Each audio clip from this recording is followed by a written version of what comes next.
It's good to have you back. And before we dive into Nigeria's 2022 security in retrospect, I want us to take a moment to really appreciate Nigeria Army, the ones who are out there fighting for Nigerians, fighting for us when it comes to facing terrorists, bandits, and everything.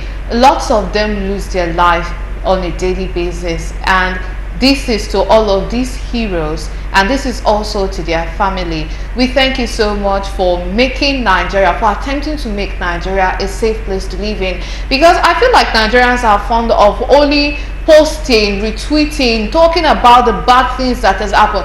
Oh, they caught someone doing this, but when they are doing good, it is also important that we appreciate their effort. And now, talking about Nigeria's 2022 security, I must say we've really received a lot of basketballs this year when it comes to our security. But from your own perspective, how did we do in 2022? 2022 was a wonderful year that called for retreat, that calls for review of activities and opportunity for us to address those inadequacies we had inherent in the system, the shortfalls, and see how we can improve what we have. Currently, as of last year, there were certain things that were done right. There were also a lot of things that were done wrong. From the angle of starting the year, coming from the threat of the second phase of COVID-19, a lot happened, going to the point of also protest, several protests that were also, citizens were denied the right to protest, and going also with the constant reports of abuses by law of citizens by law enforcement agencies. So by and large, it was not a funny year. There were certain improvements because trainings were done. We last year, as Network on Police Reform in Nigeria, we worked with the Clean Foundation, Nigerian Police, National Human Rights, the Office of the President, and the Office of the Vice President. Trainings were done by National Human Rights to people, to police officers in the 6 geopolitical zones. We organized Youth and Policing Summit in the 6 geopolitical zone to improve on the poor relationship that have been between the Nigerian police and citizens, that have created a gulf between them, how to amend it and make them come closer to the media and to other stakeholders. There also public tribunal where a lot of people that have been abused by police, for them to come up and report these abuses as a way to ensure that those officers are disciplined, and as well to ensure access to justice. Trainings were also being done for police officers, as I said earlier, which we did for the internal complaint mechanism in Abuja. We talk about the CRU, the IG monitoring team, the provost marshal, they that are oversight internal complaint mechanisms within the Nigerian police to check excesses of erring officers. While Clean did the training for the PSC, the oversight agencies. We also did a training, this was like 3 weeks back, on policing protests and emergencies. This is something that have been lacking a lot, where anytime we hear about protests, a lot of the law enforcement agencies just feel this is an opportunity to fight these people, or these people are coming to fight us. You can just imagine tear gas, rubber bullets. So even if what they are coming forward to is something that should even help them, they are not even thinking towards that extent. They just feel this is just like an attack on the government. No. The citizens are the government. They are, in short, they have been the ones that have employed you. You are working for them. They are paying you. The tax and everything makes up the salaries that are paying you. And you are supposed to be accountable to ensure the protection of their lives and property. This was also another gap. And we did this training for Osun Police Command, and we're happy that they collaborated with us for this training. Ogun State Command failed. After months of waiting, they didn't even give a call back. We followed up, and they just didn't respond, particularly the PRO of Ogun State.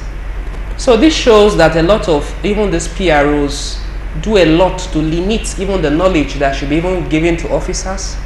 They also do not promote that community police relationship, which is a need at this point in time in Nigeria, and we'll be hoping that some of these PROs that are failing in doing their mandate, they can actually be replaced with ones that actually know their roles as public relations officers, as well as also give the young officers, they that want to receive this training, because a lot of them make calls to us.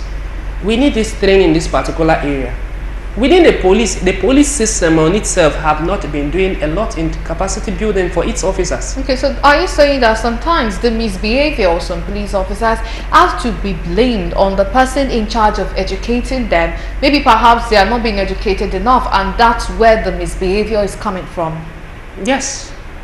A lot of these officers, when you look at the duration they train them when they are being recruited, how long? 6 months, 3 months, and that is all. Nigeria have about 200 legislations, and many states have their differences, have a little differences, even these laws.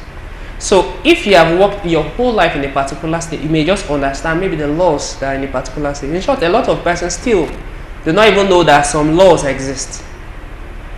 And for somebody saddled the responsibility of oversight, or the gatekeepers of the criminal justice sector, you need to have an idea, even if you don't know about the whole content, at least have an idea, fair idea of the content in these laws, because that is what you are policing. So if you don't understand what is contained in the law, it means you are using your own personal perception in carrying out your duty, or the directives given to you by your superior. And if your superior is also ignorant of the law, what happens? Ignorance is teaching ignorance. It will get worse. So it gets to some extent that they are not policing the law, but they are doing what they want. And that is in a state of anarchy. And that is where the oversight agencies are also supposed to step in to check those gaps. So a lot of these officers don't know about the law. We have done training this last year. And as I said, one of the trainings I asked, how many of you have seen the Police Act? Out of 30 officers, only 2 said they have seen the Police Act. This is police officers saying they have not seen the Police Act of 2020.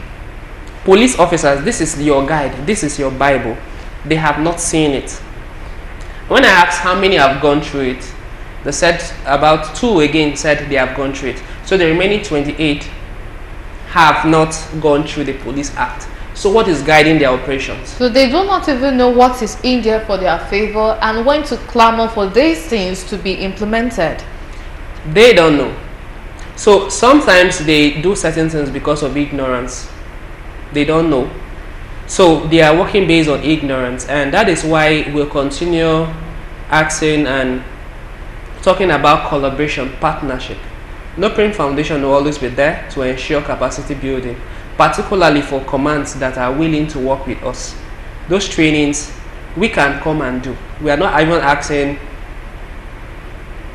for the means, like the state command is just to show, let them just bring up themselves, we are available for training.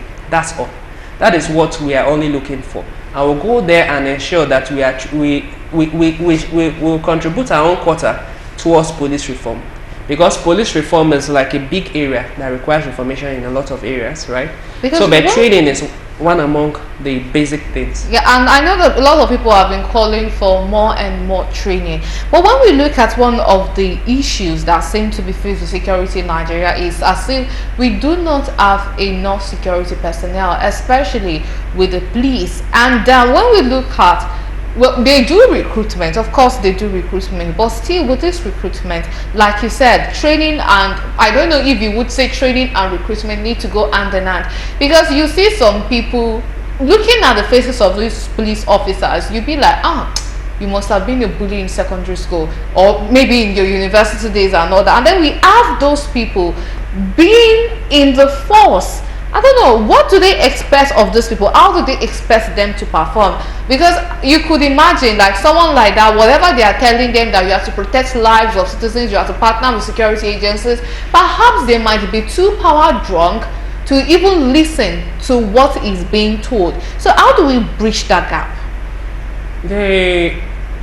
There's a saying that goes that a foundation of somebody is uncharted understanding of that person.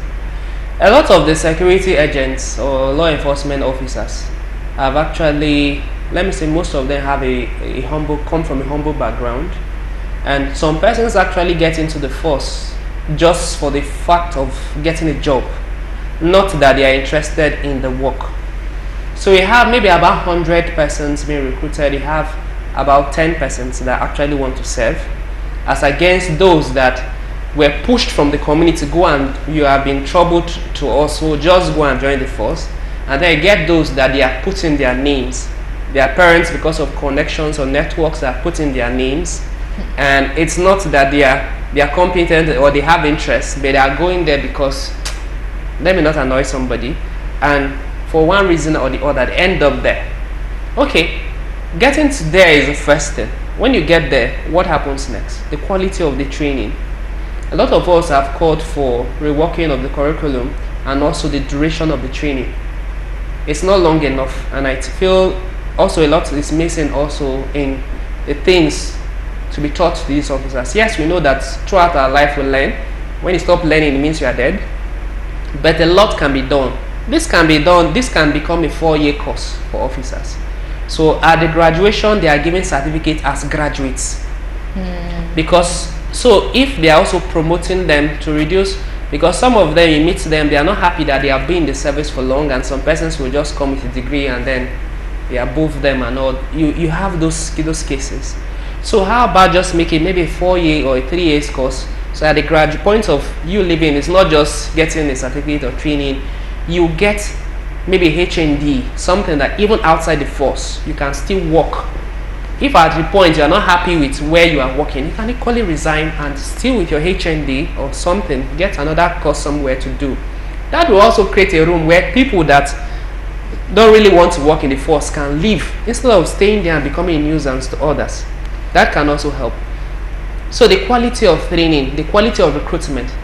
For a Nigeria as a country that have been into existence for about how many years? About 60 years plus. And then still the legislation, the National Assembly still contradicting their laws, trying to push the work of the PSC to the IG on recruitment. That has caused a lot of problem between the PSC, which is the oversight on the police, and the police, which till now have prevented for some years now for them to recruit. Meanwhile, based on our constitution, recruitment is the mandate of the PSC. So from the point of view of recruitment, there's a problem in the country currently. Yes, the High Court have reminded that anything consistent with the Nigerian constitution is null and void. But the police, last year, the PSC made an announcement of recruitment, and the first PRO sent their own release that the police was not recruiting. That is the country where we are. So even punishment at that level, if as the PRO head, the public relations officer, and still you don't even know what is in the law, or because the IG is saying, or certain persons are pushing you to do certain things, and you go out there and do, they should be punished. But you know, it seems tricky, because I just have to say this very quickly because you don't have much time left. When your boss is telling you to do something, you can't just say that, oh no, I can't do this. You know, it might cause friction. You might lose your job, especially if it's something you're passionate about. So when the person is being punished, should the boss not be punished? And who should even punish the boss? That is the essence of we having the Police Act of 2020, which creates room, also protects those officers acting in good faith. So if you are being told to go and murder somebody, and you know this is something wrong, the person, your boss or your senior officer directing you, is not the court of law. So it cannot permit you to hang anybody. So if you refuse and the person does anything, that is why we have the PSC there, right? To play oversight. There's a national human right. They too to play their own part. That is why we have the Police Act. So there are certain innovations in the Police Act that addresses some of these concerns. So if you are being dismissed unlawfully, you can reach out to NOPRIN Foundation. You can reach out to the National Human Right. You can send a petition to National Human Right, copy all of us. You can send to the PSC, which is oversight on the police directly. So that certain persons can also fight for your rights. Yes. Because as officers, primarily, you were a human being, you are a Nigerian before I became an officer. Yes, and that is very beautiful. But unfortunately, we've run out of time, and I must say